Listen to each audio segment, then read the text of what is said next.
ज्ञान की गठरी को संग्रह करेंगे। और बोलिए श्री सद्गुरु महाराज की जय। पूज्य बाबा ये माइक उधर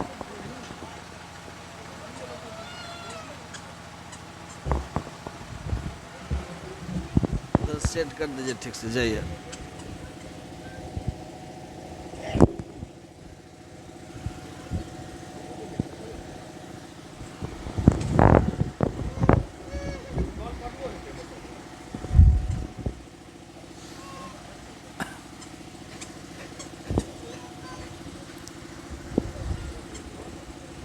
श्री सद्गुरु महाराज, श्री सद्गुरु। हम भी कुछ नहीं खाए, हम भी भूखे ही हैं। श्री सद्गुरु, श्री सद्गुरु महाराज। ध्येयं सदा परिभवगणमभीष्टदोहम्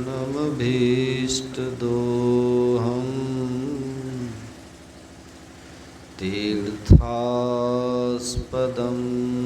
शिवविरञ्चिनुतं शरण्यं वृत्यार्तिहं प्रणतपालभवाब्धिपोतम्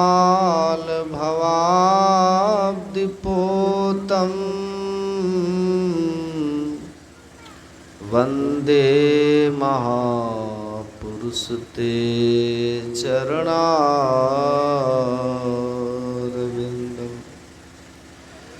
नित्यशुद्धं निराभासं निराकारं निरञ्जनं नित्यबोधं चिदानन्दं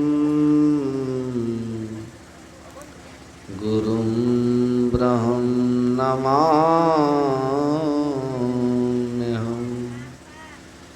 भक्ति भक्त भगवंत गुरु चतुर्नाम वपु एक। इनके पद वंदन किए नासत विघ्न अनेक। धन्य धन्य सद्गुरु सुखद महिमा कही न जाए। जो कुछ कहूँ तुम्हारी कृपा मोते कछु न बसाए। बोलिए प्रेम से श्री सद्गुरु महाराज की जय। कन कन में विराजमान सर्वोच्च आसन पर आसीन परमाराध्य संत सद्गुरु महर्षि में ही परमहंस जी महाराज के युगल पावन श्री चरणों में बारंबार नमन। मंचासीन सिकंदर बाबा एवं रघुनंदन बाबा,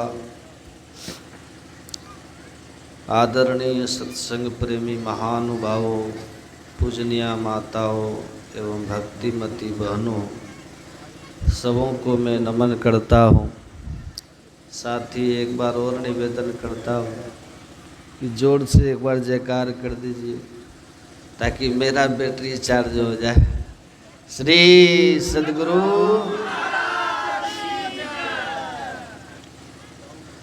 पाठ और प्रवचन के माध्यम से हम लोग सुन रहे थे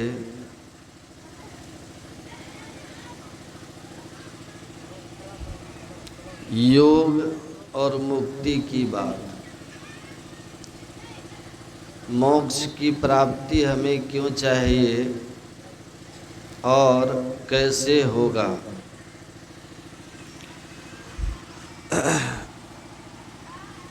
मुक्ति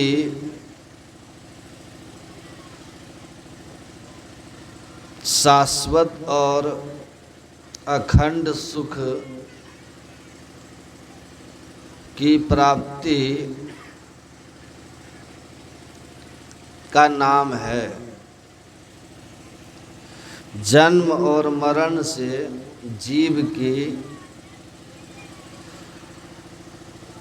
छुट्टी का नाम है मुक्ति। उसी को मोक्ष भी कहते हैं। और इसलिए मोक्ष प्रत्येक मनुष्य मात्र के लिए ईश्वर द्वारा निर्धारित किया हुआ लक्ष्य है।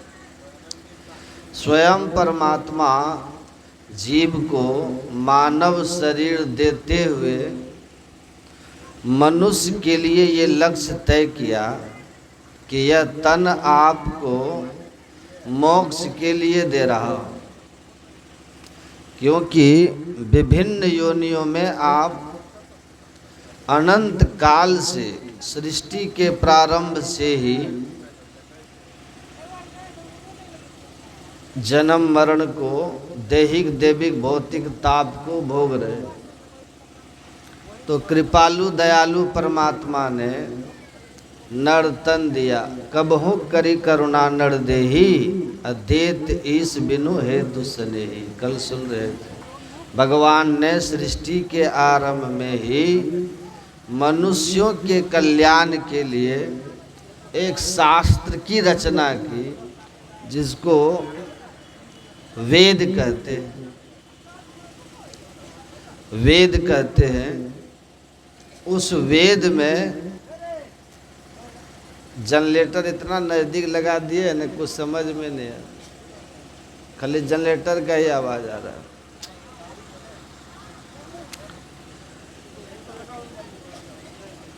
परमात्मा ने स्वयं अपने मुखार बिंद से सृष्टि की उत्पत्ति, उसकी स्थिति और उसके प्रलय और विभिन्न योनियों की पूरी व्याख्या की। तो मानव मात्र के लिए उद्घोष किया कि आत्मानं मोक्षार्थम जगत हिताय च। आपको मनुष्य का तन इसलिए मिला कि आप अपने आप को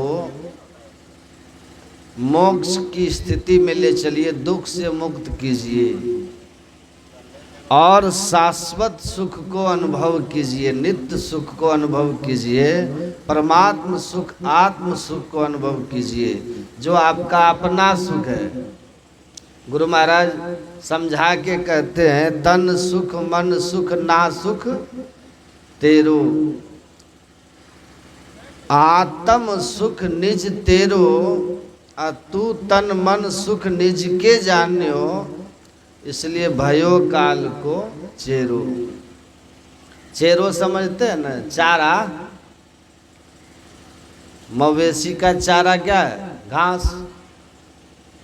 शेर बाघ का चारा क्या है?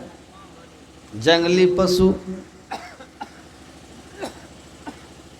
हम लोग किसके चारा है? काल के चारा। इसलिए गुरु महाराज कहते हैं, माघ भूखा बाघ काल के, मुख पड़ो है बाबरे, होश कर चेतो सवेरे, बचो ध्यान के दाव। माघ भूखा बाघ काल के मुख पड़ो है बाबरे, होश कर चेतो सवेरे, बचो ध्यान के दावरे। ऐसो अवसर खोई हो तो रोई हो पछताई रे, काल मुख से निबुकी भागो ध्यान के बल भाई रे। तो आत्म सुख हमारा निज का सुख है, जो नित्य सुख है। तो आत्म सुख या परमात्म सुख हमें प्राप्त करके सारे दुखों से छूटना है। उसी को मुक्ति कहते हैं। तो मुक्ति मिलती कैसी है, कैसे है? तो वेद भगवान ने घोषणा की, आत्मेक बोध विनेन मुक्ति ही। आपको मनुष्य का शरीर किस लिए मिला?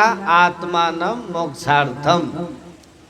अपनी आत्मा को, अपने आप को मोक्ष में दुख से मुक्त करने के लिए। तो दुख से मुक्ति कैसे मिलेगी? तो कहा आत्मेक बोध विनेन मुक्ति ही। आत्मेक बोध मतलब अभी आप, हम किस अवस्था में हैं? आवाज समझ में आ रही है? हम परमात्मा के अंश है ना, पाठ करते हैं ना, जीवात्म प्रभु का अंश है, जस अंश नभ को देखिए। हम परमात्मा के अंश हैं। किस तरह से हैं?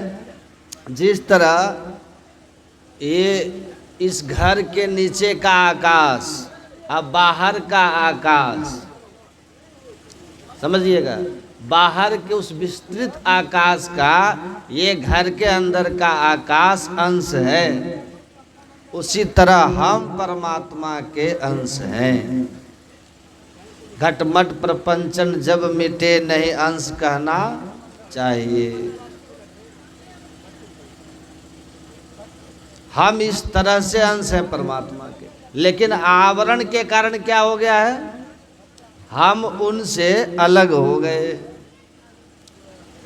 और ये आवरण जो ऊपर आया ना, सारे दुख का कारण है। इसी को मायाबद्ध होना कहते हैं। और ये आवरण जो है वो अंधकार, प्रकाश और शब्द के 3 पर्दों के रूप में है, जो हमको परमात्मा के बीच भेद पैदा किया है। और वेदांत कहता है, ऋषि कहते हैं, जब तक आपकी आत्मा को उस अनंत परमात्मा के साथ एकता की अनुभूति न हो जाए, तब तक मोक्ष नहीं हो सकता, मुक्ति नहीं हो सकती, जीवन से दुख का अंत नहीं हो सकता। और यह काम जीवन काल में ही होना है, मरने के बाद नहीं होगा। साधो भाई जीवत ही करो आशा, जीते जी आत्मिक बोध होना चाहिए। और यही भगवान शिव ने भी कहा कि सुनो ब्रह्मा जी, पिंड पाते न या मुक्तिर सा मुक्तिर न तु मन्यते देहे ब्रह्मत्वम आयाते जला नाम सिंधवम यथा अन्यंताम यदा याति तदा मुक्त स उच्यते। मुआ पीछे मुक्ति बतावे, मुआ पीछे मेला, आ मुआ पीछे अमर अभय पद दादू भूले गहिला। ये जीवन काल में होना है। साधो भाई जीवत ही करो आशा, जीवत समझे जीवत बूझे जीवत मुक्ति निवासा। जीवत कर्म की फांस न काटी मुए मुक्ति की आशा, अथन छूटे जीव मिलन कहत है सो सब झूठी आशा। अब ही मिला सो तब ही मिलेगा, आ नहीं तो जमपुर बासा। अब ही मिला सो तब ही मिलेगा। देह रहते पूर्ण समाधि में जीव और पीव की जब एकता हो जाएगी, माया के सारे आवरण गिर के, तब जब तक शरीर रहेगा आप जीवन मुक्त पुरुष कहलाएंगे। और जब आपका शरीर की अवधि समाप्त हो जाएगी तो आप सभी शरीरों से निकल जाएंगे। सभी शरीर मतलब एक ही देह नहीं न है, यह स्थूल देह है जिसको हम स्थूल दृष्टि से देखते हैं और अनुभव करते हैं। इसके अंदर में सूक्ष्म देह है। घट में घटता माही घट है, तही घट में घट पासा है साधो। सगुन जड़ घट 4 चौथ में, चेतन अगुण तन खासा है साधो। मैं ही शब्द अनाहत सह प्रभु घट घट व्यापक पासा है साधो। ये स्थूल देह है ना, इधर सुनिए ध्यान से, छोड़िए उधर। इसके अंदर सूक्ष्म देह है, कारण महाकारण है, ये चारों जड़ शरीर है, ये चारों जड़ शरीर है। एक देह छूट गया, बाकी के 3 जड़ शरीरों के साथ चेतन आत्मा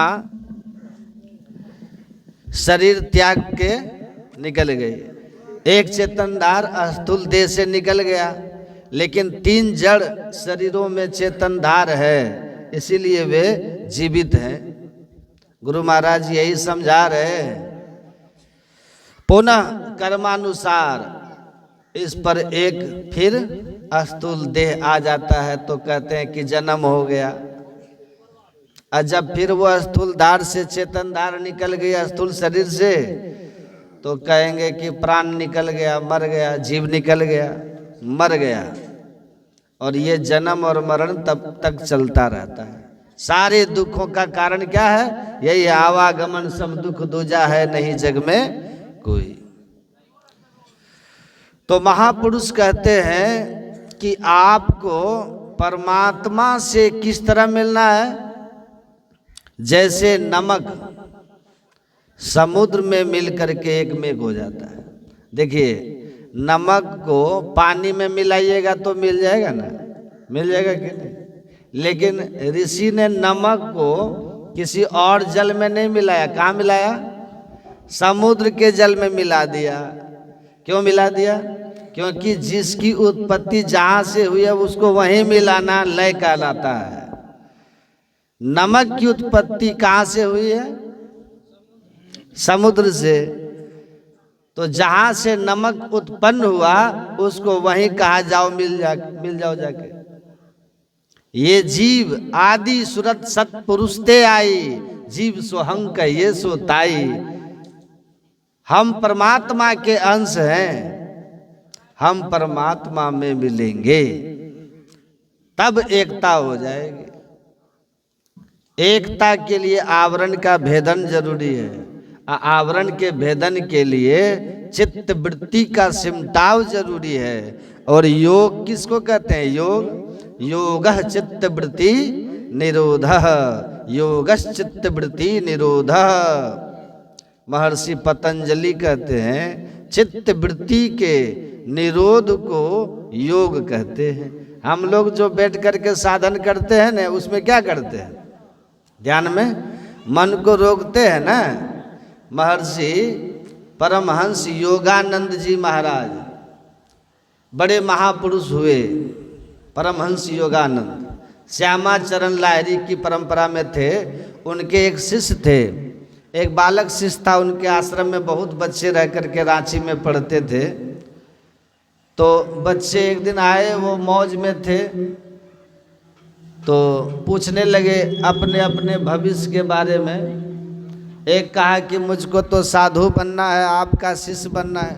कहा कि तुम्हारे अंदर संस्कार है, लेकिन तुम्हारे घर वाले आएंगे जिद करके तुमको ले जा करके विवाह शादी करा देंगे, तुम सेवक नहीं बन पाओगे।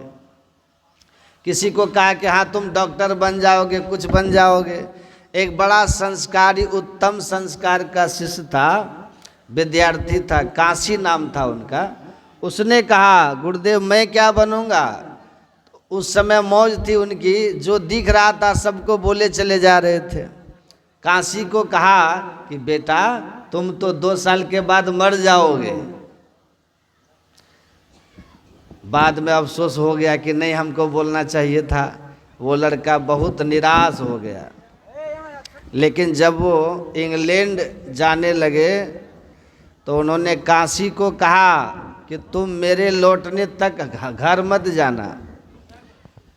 लेकिन काल का महिमा प्रबल, वो इंग्लैंड गए तो उनके पिताजी आए और ज़बरदस्ती उसको न चाहते हुए भी उसके इच्छा के विरुद्ध उसको काशी से, वहाँ रांची से काशी को लेकर के कलकत्ता चले गए। वो कलकत्ता का रहने वाला था। जब लौट के परमहंस योगानंद आए, पूछा काशी कहाँ है? कहा उनके पिता लेके चले गए कलकत्ता।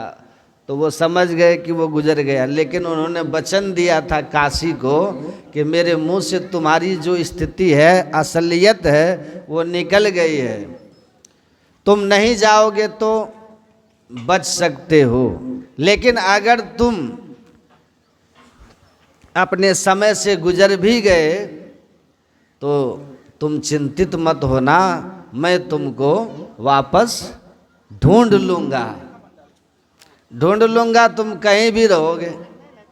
और जैसे सुना कि उसके पिता कलकत्ता लेके चले गए, तो यहाँ से वो सीधे कलकत्ता गए। परमहंस योगानंद कलकत्ता गए और उसको ढूंढने लग गए कि कहाँ है। एक गली से गुजरते हुए वो जा रहे थे, अचानक वो ठिठक गए। अपनी योग साधना से उस लड़के को उन्होंने ढूंढ लिया कि कौन से गर्भ में है, और जा करके कहा परमहंस योगानंद ने उनके दरवाजे पर कि आपके यहाँ एक मेहमान आने वाला है। पति देव को मालूम नहीं था।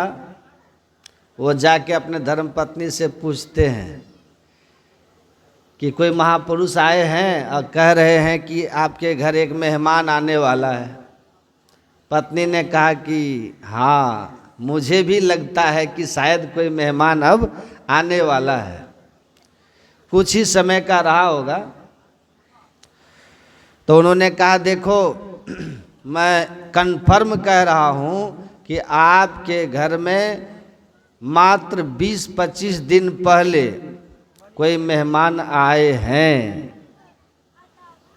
वो मेरा शिष्य है। अब पूरी घटना बता दिए। उसके जन्म लेने के बाद आप मुझे उसको मेरे पास भेज देना। जैसे आप लोग सुने हैं ना सुंदरदास जी की कथा है, दादू दयाल ने कहा। तो ऐसे महापुरुष थे। खैर वो उनका शिष्य बना। ऐसे महापुरुष थे। उन्होंने कहा योग के संबंध में कि योग क्या है। वो कहते हैं कि योग is a method of concentration of mind.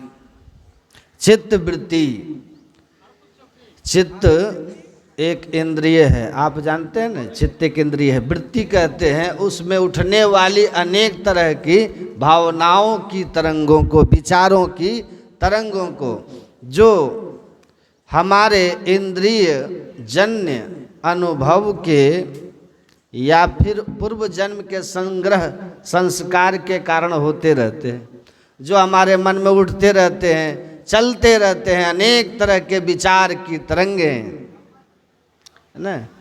तो अनेक तरह के वैचारिक तरंगे जो हमारे मन में उठते रहता है, इन उठने वाले तरंगों को रोक देने का नाम ही योग है। मन की तरंग मार लो बस हो गया भजन। लेकिन कितनी बड़ी बात है मन की तरंग को मार लेना। जो जिसको पढ़ा है पाला उसी को न मालूम है। चंचला ही मन कृष्णा परमार्थे बलभद्रम। हे भगवान, मन बड़ा चंचल है। वायु को बस में कर लेना ये आसान है, लेकिन मन को आसान नहीं है। यह मन जालिम जोर रे बरजे नहीं माने, जो या मन को पकड़ा चाहे भागत साकल तोड़ रे। सुर नर मुनि सब पची पची हारे, हाथ ना अबे छोड़ रे। ये तो ऐसा है कि पलटू साहब कहते हैं उड़ता कोस हजार पंख बिनु पलक में। एक पलक में कहाँ से कहाँ उड़ता है, इससे तेज कोई नहीं उड़ सकता। तो कहते हैं कि ये जो योग है ना, चित्त वृत्ति निरोध, इसलिए कंसंट्रेशन ऑफ माइंड एक ऐसी पद्धति है जिससे हम अपने मन में उठने वाले अनेक तरह के वैचारिक तरंगों को रोक सकते हैं। और उसका परिणाम क्या होता है, रोकते क्यों हैं हम लोग? तो journey from body to soul, journey from body to soul, एक यात्रा हम लोग करते हैं शरीर से आत्मा की तरफ। योग हृदय में वासना तन वास है, तो क्या अभी हम शरीर में फैले हुए हैं।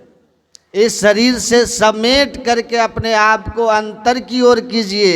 उल्टी पाछलो पेड़ा पकड़ो पसरा मना बटोर, कहे कबीर सुनो भाई साधो तब पहियो निज ठोर।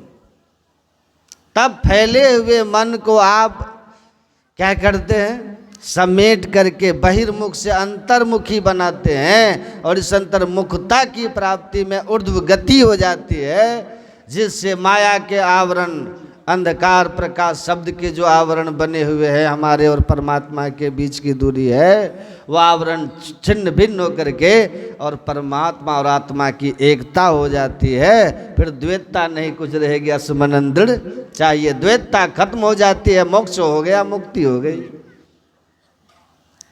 तो हम शरीर से आत्मा की ओर, from bondage to salvation and world to God, बंधन से मुक्ति की ओर, संसार से परमात्मा की ओर यात्रा करने के लिए चित्त वृत्ति के सिमटाव का जो साधन करने की पद्धति, उसी को योग कहते हैं।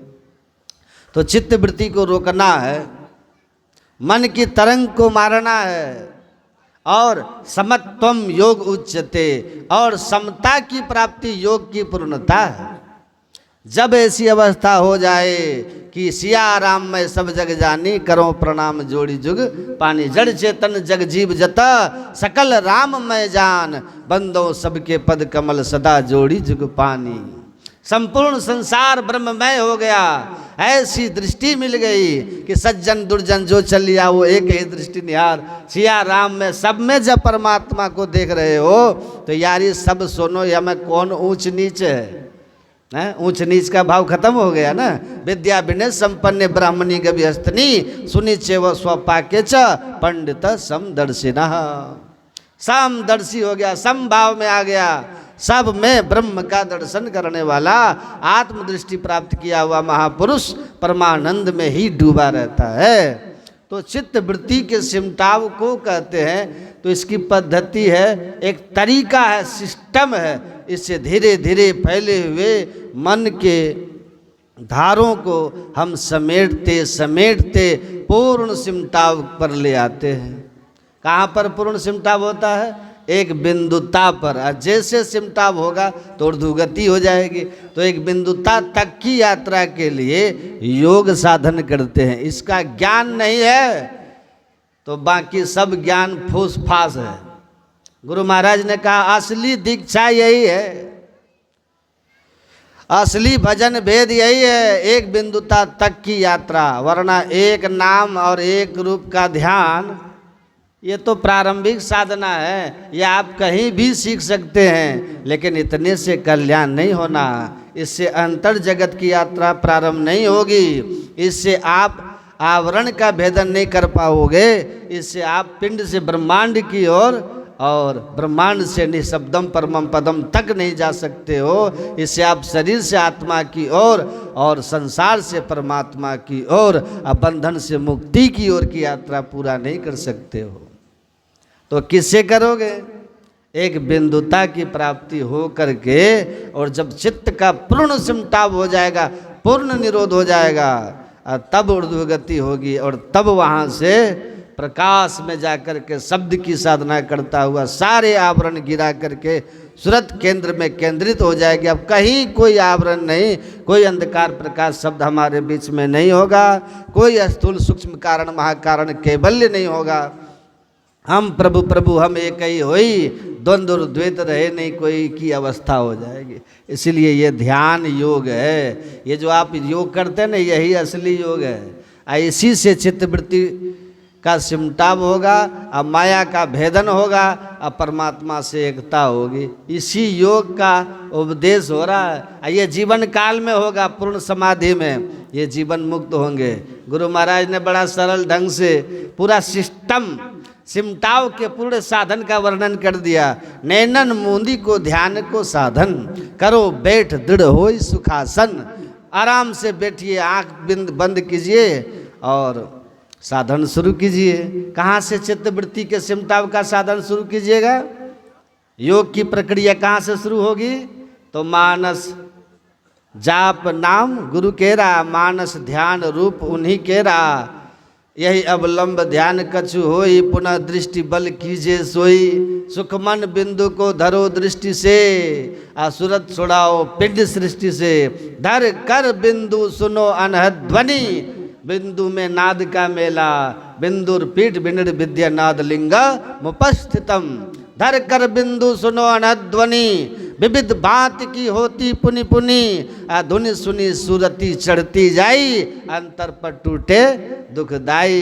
ये अंतर पथ अंधकार प्रकाश शब्द के दुखदाई पट टूट जाएंगे और निशब्दम परमम पदम में जाकर के हम परमात्मा से पूर्ण समाधि में एक मेघ हो जाएंगे। जीवन मुक्ति की प्राप्ति हो जाएगी।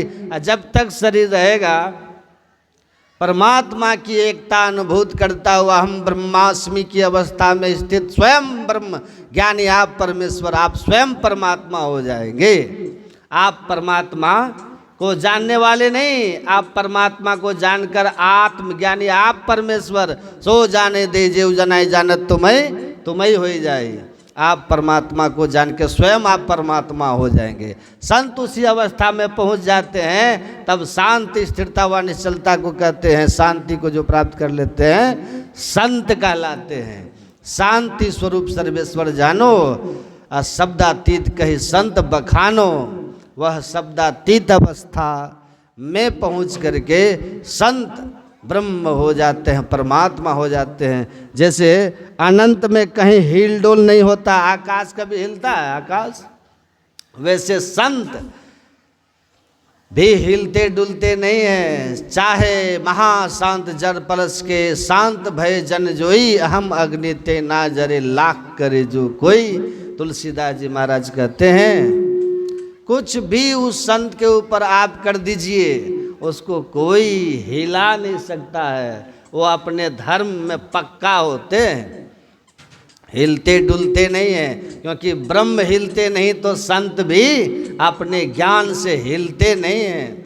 तभी न कहते थे कि गांधी जी ने कहा सारी दुनिया एक तरफ होकर भी कहे कि ईश्वर नहीं है, तो जिसने ईश्वर को अनुभव किया है वह उसको इससे कोई फर्क ही पड़ने वाला नहीं है। क्योंकि वह ईश्वर का स्वयं साक्षी है। ईश्वर हैं उसका वो स्वयं साक्षी हैं, क्योंकि वो स्वयं ईश्वर हो चुके हैं। तो जो स्वयं ईश्वर हो चुके हैं उसको किसी शास्त्र या किसी व्यक्ति के से प्रमाण लेने की जरूरत नहीं होती। तो योग जीवन काल में चित्त वृत्ति के निरोध करके माया के आवरणों से योग मानस जप मानस ध्यान और दृष्टि योग की साधना करता हुआ परमात्मा जीवात्मा की एकता का साधन का नाम है योग। इस साधन को करके अंत में ब्रह्म ज्ञान हो जाता है, ब्रह्मानुभूति होती है, तो जीवन का कल्याण हो जाता है।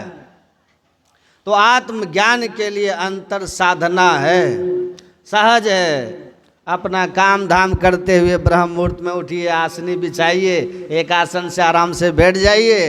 अब बैठ करके समकाया समासनासीना समकाय यथा सुखम। भगवान कृष्ण कहते हैं समतल भूमि पर आसन बिछा करके आराम से बायां पैर नीचे दाहिना पैर ऊपर, बायां हाथ नीचे दाहिना हाथ ऊपर कीजिए और दरगर मस्तक सिद्ध सादा आसन आसीना, सीधा बैठिए, आंख बंद कीजिए, स्वनासाक कृतेक्षण और मंत्र जप इष्ट रूप का ध्यान करके चित्त को शांत कीजिए, शुद्ध कीजिए, मन को स्थिर कीजिए।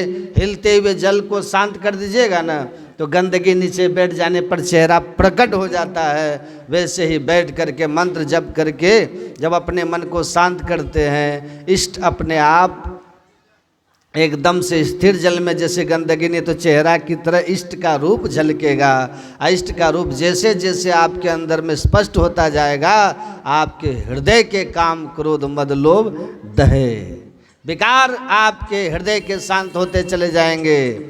आप एकदम से निर्मल मन के हो जाएंगे, निर्मल चित्त के हो जाएंगे। भगवान कहते निर्मल मन जन सो मोहि पावा, मोह कपट चल छिद्र न भावा। अब आप भगवान को जानने पाने के अधिकारी हो जाएंगे, अर्थात मोक्ष में मार्ग में चलने के अधिकारी हो गए। तब यहीं से दृष्टि योग की क्रिया है, सहज है। अंधकार मंडल से पार जाने के लिए चित्त को शुद्ध किया 2 साधन से। तब दृष्टि योग की क्रिया है, जिसमें मैं कल कहा ही था कि वाम दक्षे निरुंधनते प्रविशन्ति सुषुम्नायाम। दोनों आँखों के ठीक मध्य में जो 10वां द्वार है, यह बंद पड़ा हुआ है। गुरु भेद देवे सार खुले बंद 10वां द्वार। 10वां द्वार गुरु की युक्ति से हम सहजता से खोल लेते हैं, बिना शरीर को कष्ट दिए खोल लेते हैं। योगी को फ्यूजिता सदगुरु महर्षि में ही ब्रह्मा जी महाराज को स्वप्न में देखी, जापान में स्वप्न में देखी, और ढूंढते ढूंढते भारत आई। अब भारत स्वप्न में देखे हुए गुरु महाराज के रूप से वो भारत भूमि पर आकर गुरु महाराज को खोजते खोजते हार गई, नहीं मिली, लौट के चली गई। दोबारा फिर स्वप्न आया, फिर भारत आई। अब फिर खोजते खोजते भागलपुर में पहुंच गई, भागलपुर आ गई। गुरु महाराज को देख करके जन्मांतर के गुरु शिष्य के संबंध ने ऐसा उसके अंदर में भाव जगा। गुरु महाराज से सदयुक्ति लेकर के युकी को फिजिता ध्यान में बैठी 3 घंटे के बाद उठी। गुरु महाराज ने पूछा, आपको ध्यान की जो पद्धति हमने बताई है, ईश्वर प्राप्ति का जो साधन बताया, ये साधन आपको कैसा लगा? कहती है very easy and very hard. Guru Maharaj ने कहा मतलब?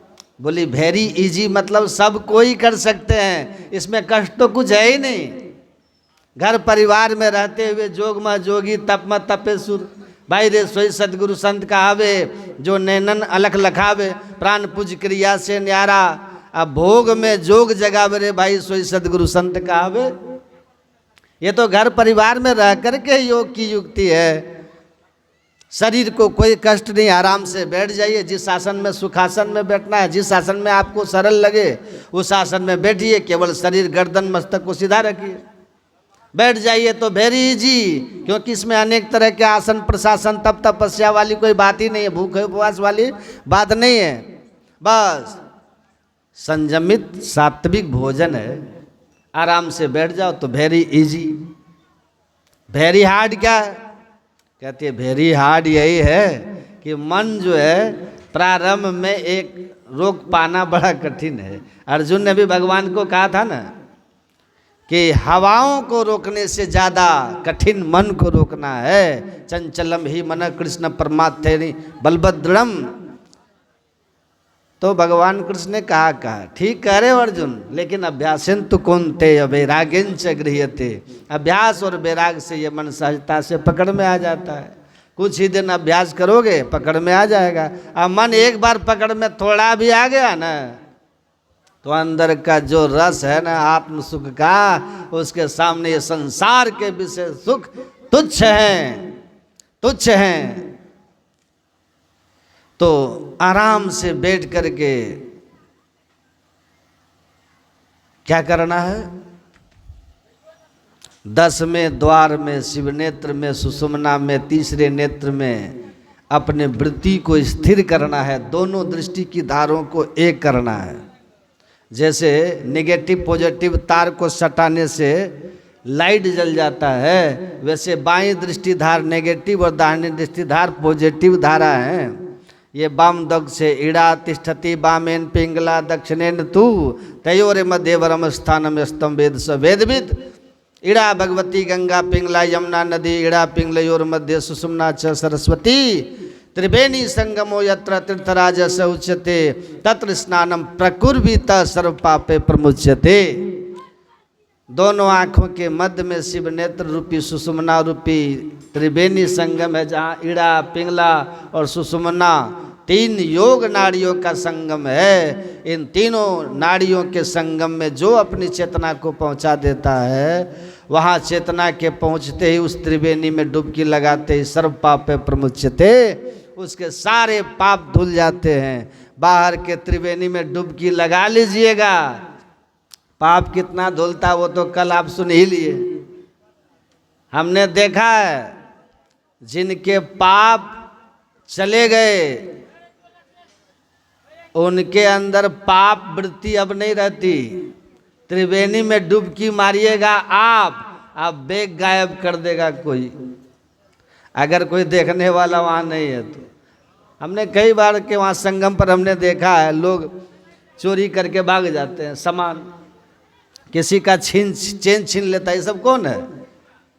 तो महापुरुष लोग कहते हैं पाप का नाश किसी तीर्थ में नहीं होता, तीर्थ स्नान करने से भी नहीं होता।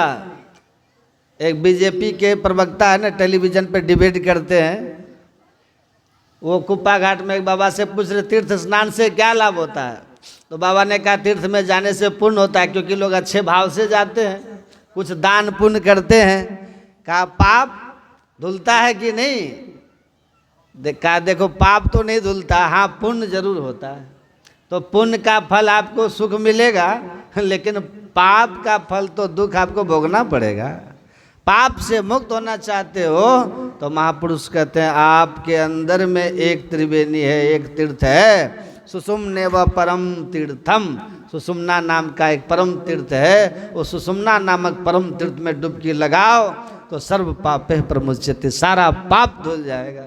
और उस सुषुम्ना में जो एक बार गया उसके पाप भी धुले, और जब वहाँ सुषुम्ना से लौटा इस शरीर में तो फिर वो कोई पाप करेगा भी नहीं, वो परम पवित्र हो गया है, परम पवित्र हो गया है, उसको कोई हिला डुला नहीं सकता, विषयों के बयार उसके चित्त को अपनी ओर खींच नहीं सकता।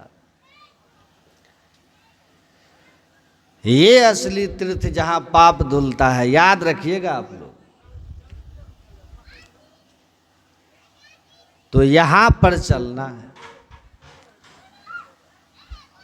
अर्ध उर्ध के बीच कमर वक्त ले ठहराए, इंगला पिंगला एक होए सुषुम्ना के घर जाए। इंगला पिंगला एक होए सुषुम्न के घर जाए, अर्ध उर्ध के बीच में कमर वक्त ले ठहराए। अर्ध मतलब आँख से नीचे का भाग, उर्ध मतलब आँख से ऊपर का भाग। आँख से ऊपर और नीचे के भाग का जहाँ मिलन स्थान है, दोनों मिलन स्थानों के बीच में ब्रूर मध्य सच्चिदानंद तेज कूट रूपम तारकम ब्रह्मा, उस ठीक ब्रू मध्य में, यह बिना गुरु के युक्ति से आप नहीं जान पाइएगा। ये भ्रू मध्य को नहीं जान पाइएगा, ना सागर को आप नहीं जान पाइएगा, ना सागर का ज्ञान, भ्रू मध्य का ज्ञान, सुषुम्ना का ज्ञान संत की बताई सदयुक्ति से ही जानते हैं कि किस तरह से वाम दक्षिण रुंधंती, किस तरह से दो नैना बीच सन्मुख देख, दोनों आंखों के ठीक मध्य में सामने किस तरह देखा जाता है। एक बिंदु मिले दृष्टि दो रेख, दृष्टि की युगल धारें 10वें द्वार में केंद्रित होगी, ईड़ा पिंगला मिल करके सुषुम्ना में प्रवेश कर जाएगी। ईड़ा चंद्र सूर्य, सुषुम्नायाम चंद्र सूर्य लयो गतम, सुषुम्ना में जाके ईड़ा पिंगला दोनों नाड़ियां एक में होती हैं, ऊर्ध्व गति होती है, पिंड से ब्रह्मांड की ओर हम चले जाते हैं, अंधकार से बाहर निकल जाते हैं। अंधकार से बाहर हो गए, प्रकाश में चले गए, एक आवरण आपका छूट गया, एक पर्दा हट गया, प्रकाश मंडल में गए, दिव्य दृष्टि खुल गई, स्वर्ग आदि लोगों का प्रत्यक्ष दर्शन, देवताओं का प्रत्यक्ष दर्शन होने लगेगा।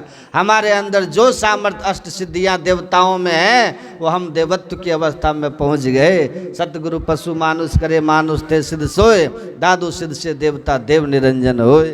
संत सदगुरु की युक्ति मिली, उनके बताए मार्ग पे चल के पाशविक जीवन जिसमें खान पान कर्तव्य, माता पिता, इन सब के प्रति, सब संतान, सबके कर्तव्यों से हम बिल्कुल च्युत हो गए थे।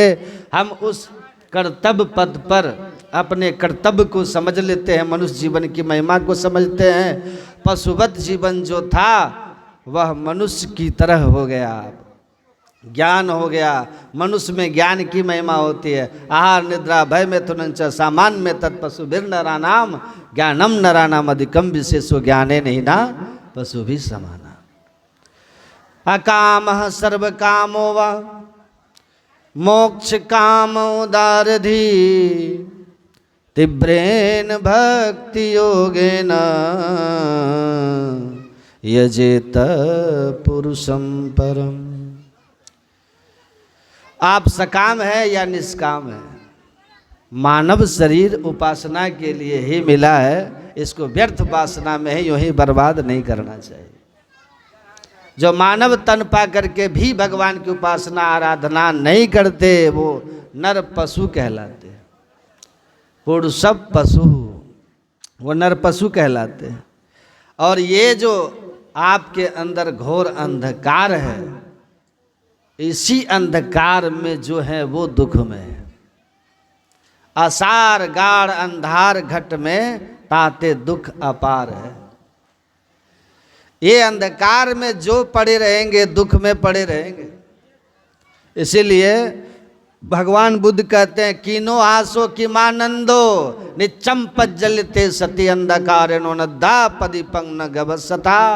अरे कैसी हंसी, कैसी खुशी, कैसा आनंद। अंधकार में तुम पड़े हुए हो तो ये हंसी खुशी आनंद तुम्हारा टिकने वाला नहीं है। अंधेरे में जो भी खुशी मिलती है ना, सुख जो मिलता है, उसको दुख में बदलने में ज़्यादा देर नहीं लगता है। क्षण ही फुलावत क्षण मुरझावत। फिर हमको गुरु महाराज की बात याद आ गई कि अंधकार का दुख कैसा होता है, सुख कैसा है। सुनिए, क्षण ही फुलावत क्षण मुरझावत। जगत बिटप की रीति और फरत फल हरस शोक द्वय डार पात विपरीति। ये संसार रूपी वृक्ष में जो है ना, ध्यान से सुनिए, समझिए इसको। एक क्षण में हर्ष और एक क्षण में शोक का फल लग जाता है। इसीलिए कहते हैं संसार के सुख का भरोसा मत कीजिए और इसका दुख भी भरोसा मत कीजिए। ये दुख भी सब दिन रहेगा। जब सुख नहीं रहा तो दुख भी बदलेगा, लेकिन सुख भी स्थिर नहीं और दुख भी स्थिर नहीं। ये दुख और सुख पहिया के तरह घूमता रहता है। पिसाते रहिए, इन दोनों से ऊपर उठिए, सुख दुख से ऊपर उठिए। तो अंधकार में जब तक रहोगे तो सुख और दुख आएगा। सुख आएगा तो सुख हर सही जड़, सुख आएगा तो एकदम हर्षित हो जाइएगा, आ दुख बिलखा ही, आ दुख आया तो छाती पीटने लग जाइएगा। लेकिन दो सम धीर धरहु मन माहि।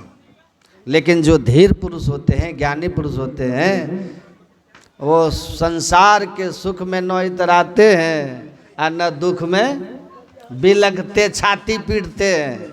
वो एकदम शांत सहज दोनों स्थितियों में रहते हैं, क्योंकि भीतर वो हरि रस के आनंद में डूबे रहते हैं। और जो हरि रस के आनंद में डूब गया, उसके संसार के आनंद अनुकूलता प्रतिकूलता से कोई लेना देना नहीं। बुलेट प्रूफ कार की क्या महिमा है? बुलेट प्रूफ कार की क्या महिमा है? बोलिए, कुछ फीचर्स बता सकते हैं, विशेषताएं बता सकते हैं? देखिए, बुलेट प्रूफ कार मतलब होता है उसमें अगर गोली मारिएगा ना तो उसका कार का बॉडी ऐसा मजबूत बनाया गया होता है कि उसके अंदर गोली प्रवेश नहीं करेगी।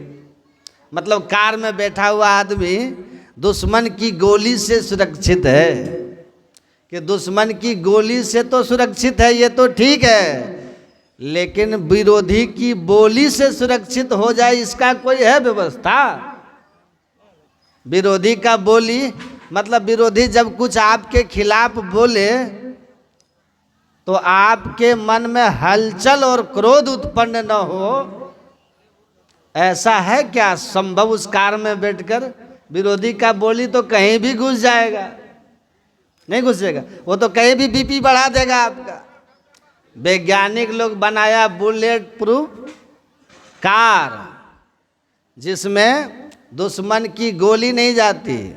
और संत जो है ना वो बताते हैं बुलेट प्रूफ मतलब कि विरोधी की बात आपके दिमाग में न घुसे, अब भीतर आपका हलचल नहीं हो, ऐसा opposition proof mind, opposition proof mind बना देते हैं संत, कि कोई बोलेगा आपको उसका असर ही नहीं होगा।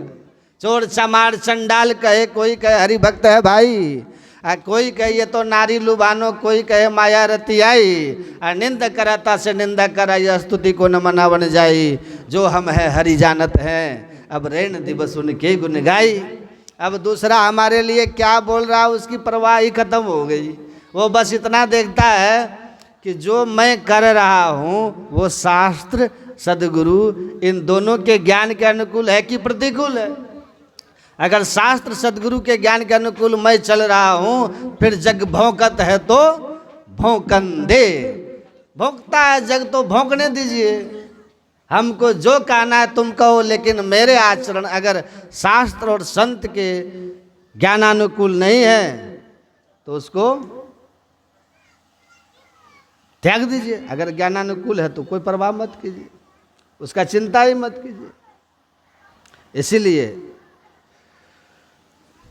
हमें किसी की परवाह नहीं है।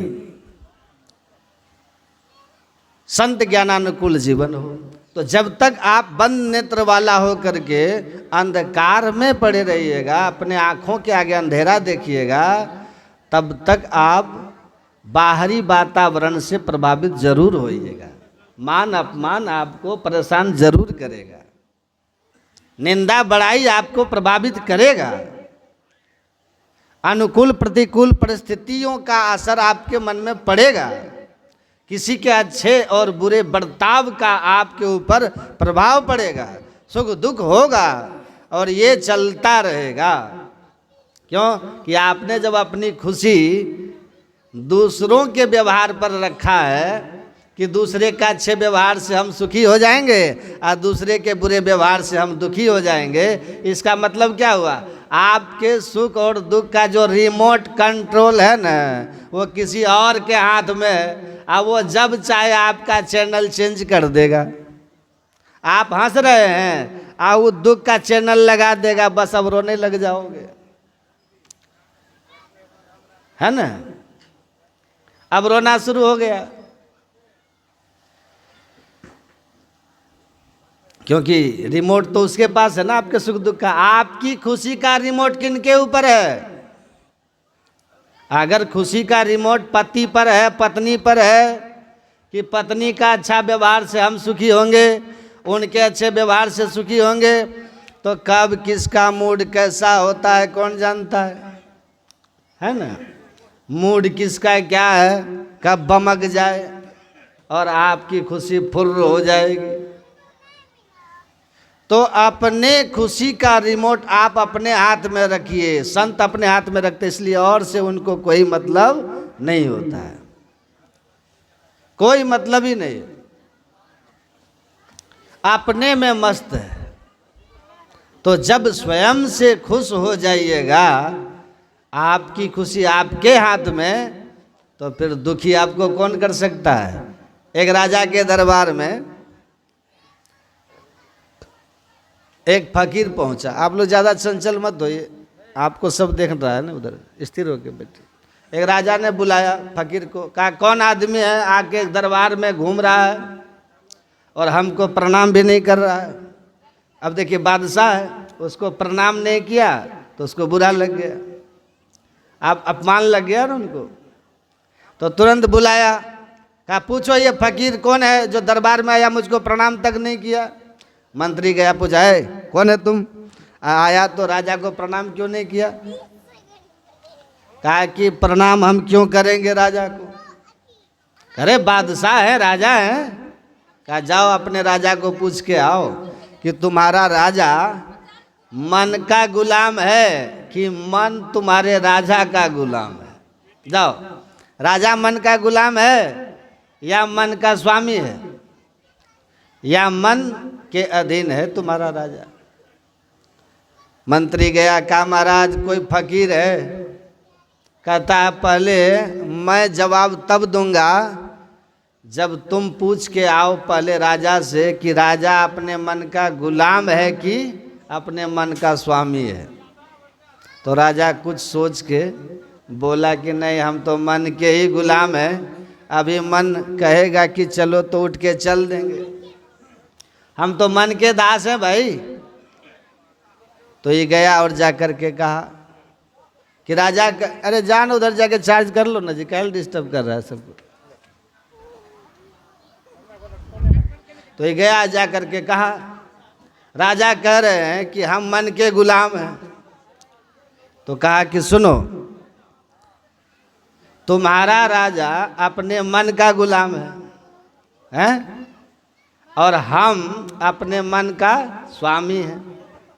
राजा मन का दास है, अब मैं मन का स्वामी हूँ, तो राजा मेरे दास का दास हुआ ना, क्योंकि मन मेरा दास है और राजा उसका दास है। तो तुम्हारा राजा मेरे दास का दास है और वो हमको कह रहा है कि प्रणाम करो। हम अपने नौकर के नौकर को कौन प्रणाम करता है भाई? वो तो हम कौन प्रणाम करे? तो कबीर साहब क्या कहते हैं, तन दर सुखिया काऊ न देखा, जो देखा सो दुखिया हो। जिसको देखा सब दुखी देखा। कहते कहते फिर क्या कह दिए, ब्रह्मा विष्णु महेश्वर दुखिया, जिन यह राह चलाई हो। अब फिर अंत में क्या कहते हैं, कहे कबीर सकल जग दुखिया, असंत सुखी मन जीती हो। संत जो होते हैं मन को जीत लिए हुए होते हैं, इसलिए वो सुखी होते हैं। तो हमारा मन कब प्रबल रहता है? हम जब अंधकार में रहते हैं ना, तब मन प्रबल रहता है।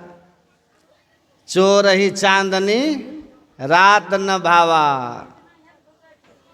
ये मन इंद्रियों को चांदनी रात नहीं भाती, मतलब प्रकाश नहीं भाता।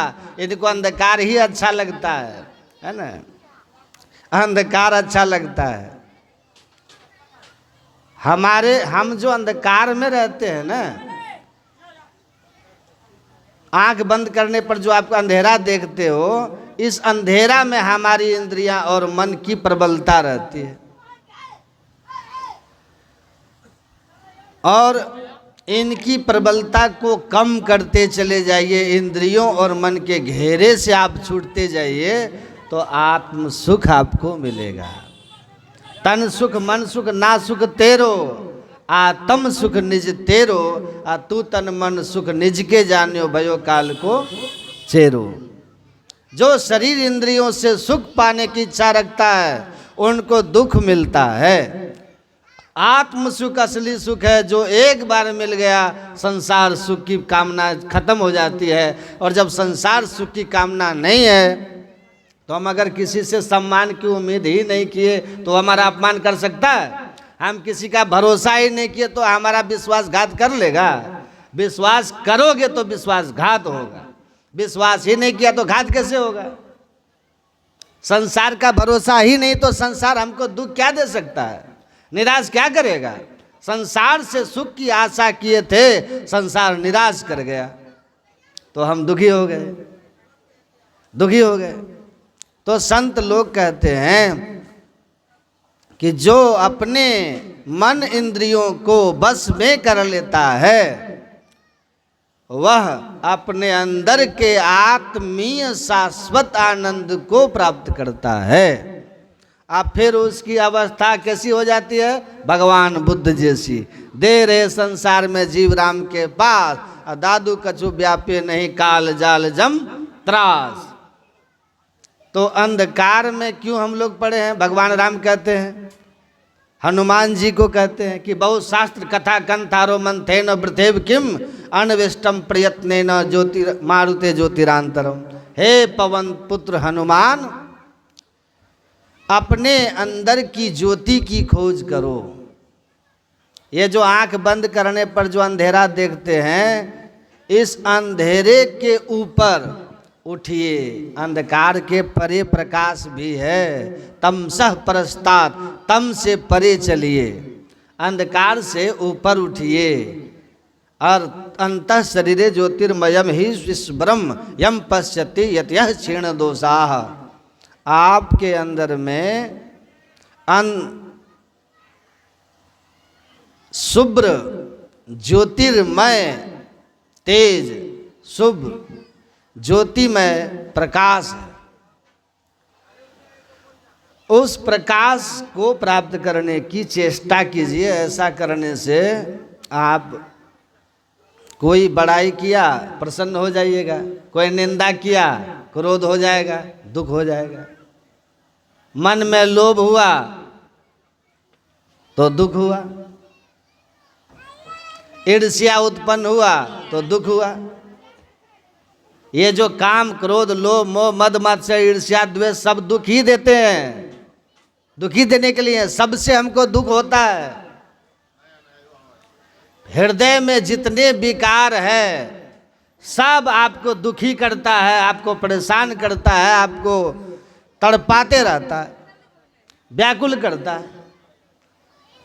और जिस हृदय में विकार बिल्कुल नहीं होता उसमें बहुत शांति होती है। देखिएगा, अति प्रसन्नता रहती है उनको। इसीलिए इन विकारों को कैसे जीतें, ये इतनी ही बात आपको समझनी है। इसको समझ के हम अगर जीवन में यत्न करें तो हम सुखी हो जाएंगे। मनोविकार से छूटना है, आप मन से छूट जाइए। तो मनोविकार कब छूटेंगे? तो कहा कि अंधकार में ये सब शक्तिशाली बन के रहते हैं। जैसे प्रकाश में जाइएगा एक अवस्था आएगी जहां इन सब का काम खत्म हो जाएगा, सब समाप्त, मनोविकार के सब खत्म। इसलिए तुलसीदास जी महाराज कहते हैं कि जब ते राम प्रताप खगेशा, उदित भयो अति प्रबल दिनेशा, पूरी प्रकाश रहते हु लोक का, बहुतन सुख बहुतन मन शोका, जिन्हीं शोकते कहो बखानी, प्रथम अविद्या निशा नसानी, काम क्रोध कै रब सकुचाने, मत्सर मान मोह मद चोरा, इनकर हुनर न कब निहु ओरा, धर्म तड़ाग ज्ञान विज्ञाना, ये पंकज बिकसे बहु नाना, सुख संतोष विराग विवेका, विगत शोक ये कोक अनेका। तुलसीदास जी महाराज कहते हैं, सुनो, राम प्रताप रूपी सूर्य जब किसी के हृदय में प्रकट हो जाता है, यह प्रताप रवि जाके उड़ जब करे प्रकाश, उड़ मतलब हृदय, योग हृदय, ये राम प्रताप रूपी सूर्य जब किसी के हृदय में प्रकट होता है तो फल क्या होता है? इसका फल क्या होता है? तुलसीदास जी कह रहे हैं, कहते हैं सुनो, प्रथम अविद्या निशा नसानी। सबसे पहले क्या होगा? अविद्या, अज्ञानता, इसका नाश हो जाता है और तीनों लोक प्रकाशमय हो जाता है। अविद्या, अज्ञानता का नाश मतलब अविद्या का नाश हो गया, अज्ञानता का नाश हो गया। आप सोए हुए रहते हैं ना, और सपना देख रहे होते हैं कि आप कहीं गए हैं, आप स्वप्न देख रहे हैं, स्वप्न में सोए हुए हैं, आप सोए हुए में स्वप्न देख रहे हैं। क्या क्या देख रहे हैं? कि घूमने गए हैं किसी के साथ और उधर से एक विषधर सांप निकला, और सांप जो है दौड़ा आपको काटने, और आप भागे। तो स्वप्न में जो आप भाग रहे हैं, सांप पीछा किया है तो कष्ट हो रहा है कि नहीं हो रहा है? समझिएगा, डर हो रहा है ना। स्वप्न में कुत्ता ही दौड़ा आपको काटने के लिए, तो आपको कुत्ता काटने दौड़ा तो डर रहे हैं कि नहीं डर रहे हैं? डर रहे हैं ना। स्वप्न में आपको कुत्ता सही में खदेड़ा है, स्वप्न में सांप सही में आपका पीछा किया है, नहीं किया है, लेकिन आप भाग रहे हैं ना। काहे भाग रहे हैं? हैं?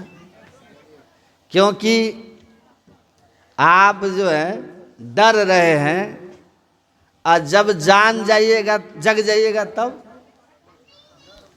जागने के बाद भागिएगा उठ के पलंग से, नहीं ना भागिएगा। कहीं कुत्ता है, जगने के बाद सांप है, अज्ञानता था कि नहीं था? स्वप्न था, भ्रम था, जग गए, दूर हो। बड़े महापुरुष हुए हैं, उन लोगों के संपर्क में आप रहिएगा, आप लोक में भी आदरणीय रहिएगा, आप परलोक में भी आपका सम्मान होगा। नारद जी ने लिखा है, येषां चित्ते बसेद भक्ति ही सर्वथा प्रेम रूपिणी नौते पश्यति कीनासम स्वप्ने पमल मूर्तयः। नारद जी ने कहा, जो जिनकी हृदय में भी सद्गुरु की भक्ति विराजती है, संतों का सानिध्य रहता है, वैसे संत सानिध्य में, सद्गुरु के सानिध्य में शरण में रहने वाले भक्त को स्वप्न में भी जमराज नरक डालने की कल्पना नहीं करते।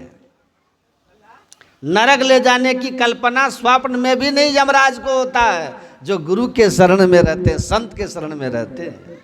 इसलिए कबीर साहब कहते हैं, सोना कबहू न जंक लगे, लोहा न घुन खाए, गुरु की चेताई आत्मा कभी नरक नहीं जाए, कभी नरक नहीं जाए। तो संत सद्गुरु के द्वारा जो चेताए गए हैं और जो इनके बताए राह पर चलते हैं, उनकी कभी दुर्गति नहीं होती है, सदगति होती है। तो संत के शरण में रहना और उनकी बताए सदयुक्ति से साधन करना, जीवन में सुखी का यही सूत्र है। जही मार्ग श्रुति साध लखावे, तही मग चलत सबे सुख पावे, पाइये सुख हरि कृपा संसार आशा तजी रहे, सपन हो नहीं दुख दोष दर्शन, बात कोटि को कहे। कहते हैं करोड़ों बात कहने की कोई ज़रूरत नहीं है, बस जो सदग्रंथ और संत रास्ता बताए हैं उस रास्ते पे चलिएगा तो आपको कभी स्वप्न में भी दुख नहीं होगा, दुख नहीं होगा। ये स्वप्न में भी दुख नहीं होगा, और स्वप्न में भी दुख से बचना है तो ध्यान और सत्संग, यही सद्गुरु की शरणागति है, उनकी सेवा है, यही मूल मार्ग है। इस राह पर सब चलिएगा, परम कल्याण होगा। हम लोगों का हाल 2 दिन ठीक रहता है, 5 दिन सप्ताह में खराबे रहता है। तो 7 दिन में 2 दिन ठीक, 5 दिन खराब, 3 दिन सप्ताह में हम लोग माइनस से रहते हैं, माइनस से रहते हैं। मतलब किसी न किसी कारण से बिजनेस में कभी उतार चढ़ाव, कोई नौकरी में है तो वहाँ ऑफिस का टेंशन, कभी परिवार में तो जानते ही रहते हैं। एक मित्र हैं बहुत पैसा वाले, बहुत पैसा वाले, और एक दिन वो कह रहे भाई कि क्या बताएं, हम तो बहुत चक्कर में। हम बोले क्या हुआ? कहता आप बोलते हैं बड़े भाग मानुष तन पावा, आपको तो लगता है हमसे बढ़िया ये चिड़िया का जीवन है, दिन भर चारा चुग करके घोंसला में शांति से आकर रह जाता है। हम बोले तुमको क्या दिक्कत हो गया जी, इतना सब कुछ तो है तुम्हारे पास। तो बोला मेरी पत्नी और मेरी माँ में बनता ही नहीं है, वो हर 2-3 दिन में उनमें विवाद होते रहता है, मुँह फुला हुआ एक दूसरे से बैठे रहते हैं। मैं एक तो आता हूँ दिन भर, अपना 3-4 जगह उनका अपना काम है, भाग दौड़ है, तो आता हूँ थक करके घर, अगर माँ को पहले टोक दिए क्या बात है मम्मी चुपचाप बैठी हो, तो पत्नी उधर मुंह फुला के बोलती है जब माँ के ही आंचल में रहना था तो शादी क्यों किया। और अगर कहीं पत्नी को टोक दिए तो माँ उधर से बोलती है कि जोरू का गुलाम हो गया है। बोला हमको लगता है ये कहाँ फंस गए हम। तो हम बोले कि तुम काहे टेंशन लेता है जी, अरे उनको बोलने दो, तुमको जो पहले सामने मिल जाए उससे हालचाल पूछ लो, कौन क्या कहता है इस पर तुम ध्यान ही मत दो। तुम जानते हो ना कि तुम दोनों में कुछ नहीं हो, अच्छे आदमी हो, बस जानते तो है, बोले ध्यान नहीं करते हो ना, इसीलिए ये हाल है। ध्यान नियम से करने लगोगे, मन इन सब बातों से इतना ऊपर हो जाएगा ना, ये सब फालतू बातें लगने लगेगी, लगेगा ये बेवकूफ़ आदमी दोनों बेमतलब के लड़ते झगड़ते हैं। लड़ने झगड़ने देंगे वो, तुम मस्त राम मस्ती में रहोगे, आराम से ऐसे ही आओगे, हालचाल पूछते रहोगे, दोनों माँ के पुत्र भी बन के रहोगे अच्छे, आप पत्नी का अच्छे पति भी बन के रहोगे। उनको आपस में अच्छा सास बहू बनना है बने, न बनना है न बने, वो अपना कर्म भोगेंगे। तुम अच्छे पुत्र और अच्छे पति बन के रहो, तुमको उसका सुख मिलेगा। तो ये फालतू दिमाग में बातें नहीं आएगी जब रोज ध्यान करने लगोगे, सत्संग करोगे तब। नहीं तो ध्यान सत्संग करना नहीं है तो उधर ऑफिस के काम में, बिजनेस में अपना बीपी बढ़ाए रखो, घर में आके पारिवारिक तनाव में बीपी बढ़ाओ। ध्यान करोगे इन सब फालतू बातों से मन एक दशा ही ऐसी हो जाएगी जहां संसारिक बातों का प्रभाव ही नहीं होगा। एकदम प्रभाव से मुक्त हो जाइएगा। तो खूब ध्यान कीजिए, खूब सत्संग कीजिए, सुखी रहिएगा। और ये देखिए हमारे आदरणीय सियाराम बाबू, उनके जो भ्राताश्री हैं, उनके स्वर्गीय शंभू बाबू की आत्मा की शांति के लिए सत्संग कराए। श्राद्ध के जितने भी कर्मकांड बने, जितने भी बने जो सार्थक हैं, उन सब के पीछे यही दो सिद्धांत काम करता है। इसलिए इसको जानिए, समझिए, संत अनुभव किए, ग्रंथ में लिखे और अपने जीवन को सार्थक कीजिए। हमारे स्वर्गीय श्री शंभू बाबू अपने जीवन को चलाए, जितना ही हुआ थोड़ा ही भक्ति भजन किए। गृहस्थाश्रम में बहुत तरह के जंजाल भी होते हैं, लेकिन उन जंजालों के बीच भी इन्होंने अपना मूल काम किया। धर्म की बात है, धर्म से जुड़े हुए रहे, संत मत के दीक्षा लिए थे कि नहीं? नहीं, उनके सब परिवार के लोग दीक्षित हैं। तो जीवन ठीक ठाक ही था, आप समाज के लोग हैं, जानते ही हैं, तो है ना। तो मैंने कभी इनकी शिकायत नहीं सुनी, अच्छा ही सुना। और मुझे जहाँ तक जितनी बार मैं सुना, उससे मुझे लगा कि ये बहुत भीतर से सीधे साधे थे, मतलब छल कपट वाले नहीं थे। और जिसको छल कपट नहीं है तो भगवान राम के निर्मल मन जन सो मोहि भावा। भगवान कहते हैं जो छल कपट से रहित है ना, ऐसा हृदय वाला हमको भाते हैं। और जो भगवान को भाते हैं ना, भगवान कहते वो हमको पावा, वो हमको फिर पाते हैं। तो भगवान के कृपा के अधिकारी बन के दुनिया से गए हैं, तो उनके लिए मैं थोड़ा अफसोस भी करता हूँ। अभी जाना नहीं था इनको, तो गुरु महाराज से मैं प्रार्थना करता हूँ अपनी आत्मा को सही दिशा देकर, जीवन को सही दिशा देकर आत्मोन्नति की ओर ये जाए। दोबारा इनको मनुष्य शरीर प्रदान करे गुरु महाराज, ईश्वर परमात्मा। और जहाँ भी हो गुरु महाराज अपने शरणागति में उनको रखें। उनके परिवार में ये जो विपत्ति आई है उनको सहने की शक्ति प्रदान करें। इनके प्रति श्रद्धा अर्पित करता हूँ। गुरु महाराज से प्रार्थना करता हूँ कि उनको अपने शरण में रखे, शांति उनके जीवन में मिले। और उनके परिवार के ऊपर जो ये अचानक असामयिक जो विपदा आई है, गुरु महाराज की कृपा से सब ठीक ठाक हो जाए। और बच्चों को आपस में मिल के रहना चाहिए।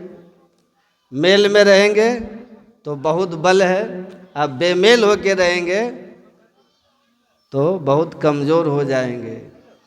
इसलिए मेल में रहिए।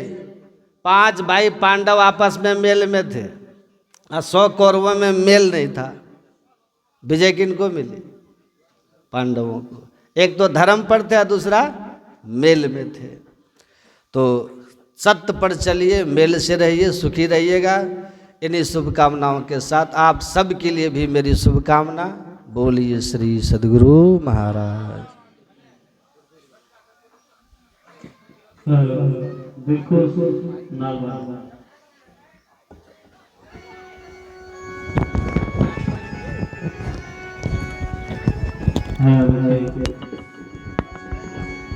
समय गया फिरता नहीं, जति करो मेरे काम।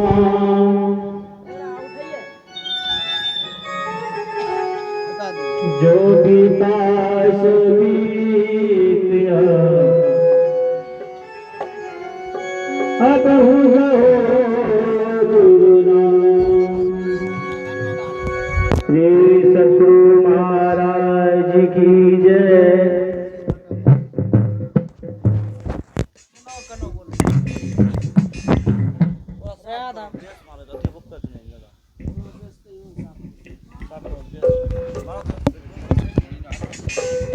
आरती देवे बहे करे ना आरती ठीक श्री सद्गुरु महाराज की जय। हेलो ठीक जे साउंड कच कर तबे हो तो बड़का से पहले कते अच्छा ठीक करा वहाँ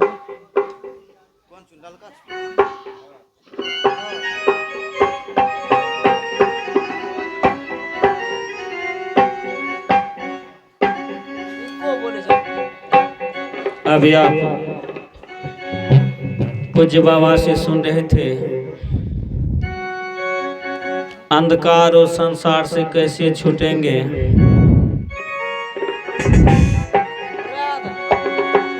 आइए दुलंदास जी महाराज की वाणी। श्री सद्गुरु महाराज की जय। तू काहे को जग में आया रे, जो पे नाम से प्रीत ना लाया रे। तू काहे को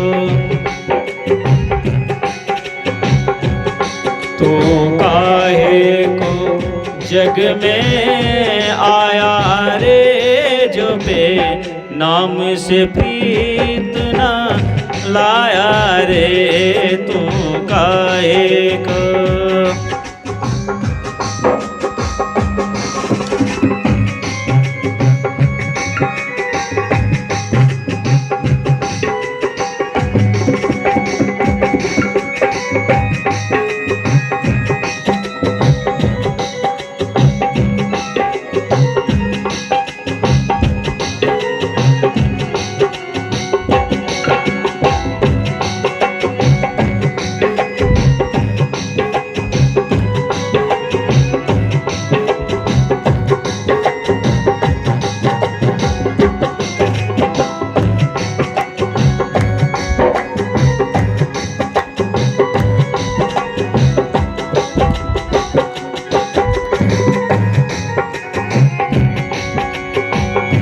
तृष्णा काम स्वाद घनेर मन से